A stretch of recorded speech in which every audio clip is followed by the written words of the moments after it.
Pour le docteur Marc Galliano, c'est une première. Il découvre cet après-midi ce qui va peut-être devenir son nouvel outil de travail, le Rezum. Donc voilà, donc une technologie qui est à usage unique. Ce petit pistolet est une invention américaine qui permet de traiter certains adénomes de la prostate avec de la simple vapeur d'eau. Pour tester ce dispositif, le chirurgien a choisi 3 de ses patients qui remplissaient des conditions précises liées à la taille de leur prostate, à la gêne occasionnée par l'adénome ou encore à l'âge. Nous avons un patient de 60 ans qui souffre de troubles mictionnels depuis quelques années. Donc il prend des médicaments qu'on appelle des alpha-bloquants qui aujourd'hui commencent à devenir inefficaces. Et surtout, il avait une crainte, c'était de perdre son éjaculation. Donc c'est pour ça qu'on lui a proposé cette technologie. Yeah, I understand. En temps normal, pour opérer ses patients, le docteur Galliano utilise le laser ou encore le robot. Pour cette première, un confrère suédois va l'aider. Le médecin connaît la technique sur le bout des doigts. Il a déjà traité plus de 700 patients dans son pays.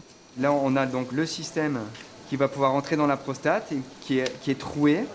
Et c'est par là que va sortir la vapeur d'eau qui va entraîner une destruction du tissu prostatique. Le traitement agit comme une cuisson à la vapeur. Sous l'action de l'eau, l'adénome va se rétracter, puis, au fil des mois, les vaisseaux qui irriguent la prostate vont se nécroser. La prostate n'est donc plus alimentée, son volume diminue et l'urètre est libéré. Alors on y va, c'est parti. Alors, donc là, on va introduire le système dans l'urètre du patient.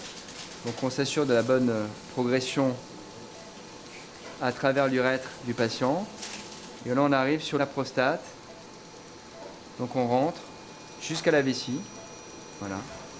Donc là, nous sommes dans la vessie. On voit le col vésical. Et donc là, je vais mesurer le nombre de traitements qu'il faudra que je fasse. Donc on est sur 1, 2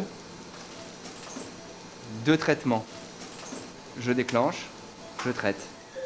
8 petites secondes suffisent à traiter cette première zone.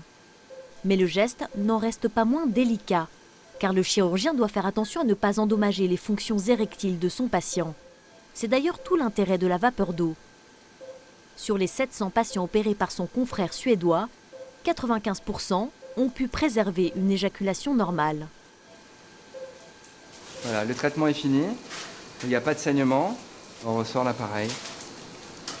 Donc le patient va garder une sonde vésicale entre 48 heures et 72 heures. La sonde va permettre au patient d'uriner le temps que l'œdème sur l'urètre lié à l'intervention se résorbe. Voilà, la procédure est terminée. Donc ensuite, tout le reste du matériel est jetable. Donc on jette tout, sauf l'optique. L'intervention n'aura duré que 10 minutes. C'est 3 fois moins qu'une résection au laser. Mais en termes d'efficacité aujourd'hui, on n'a pas comparé le Rezum, cette technologie à vapeur d'eau, par rapport au laser. Donc on ne peut pas dire honnêtement si le Rezum fait aussi bien que le laser. Donc aujourd'hui, on a le laser, on a le Rezum, on ne peut pas les mettre sur le même plan d'efficacité chirurgicale.